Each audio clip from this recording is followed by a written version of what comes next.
What is a project model? I see a project model as being a Word document with 4 or 5 elements. In addition to this Word document with its 4 or 5 elements, you can also use 2 aids. In all likelihood, the Word document will be made available via an intranet, perhaps with some form of portal and login function. But try to make things as simple as possible, because then the project model will be used by more people more often. So, what are the various elements that should be contained in this Word document? Well, the first element, which exists in all project models these days, is phases.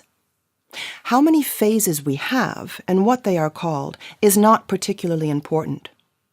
The important thing is what we expect to happen in each phase. It is most usual to have 4 or 5 such phases, and a common approach is to name them as follows: the initiating phase, the planning phase, the implementation phase, the completion phase, and the effect evaluation phase. A further 3 elements of the project model are the project's must-haves. Please refer to the separate module regarding these. In other words, roles, activities, and documents. And these 3 must-haves are stipulated per phase. Which roles shall we have in the initiating, planning, and implementation phases? And so on.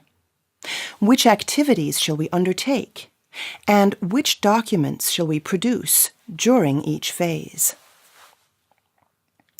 The 5th and final element, which is found in most but not all project models these days, is that of decision points. We address these decision points during transitions between the phases. A decision point is exactly what the name suggests, a point at which we shall make a decision, namely, whether we are ready to enter the next phase or not. Now we have identified the 5 elements to our project model. In addition to these, we can also use 2 aids: checklists and templates.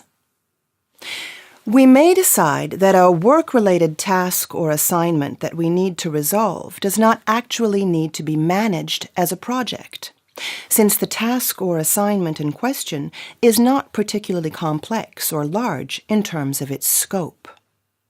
In this case, we can call it an assignment and use what is known as an assignment model, which is a scaled-down project model consisting of perhaps only 2 phases, 1 decision point, and 1 or 2 documents.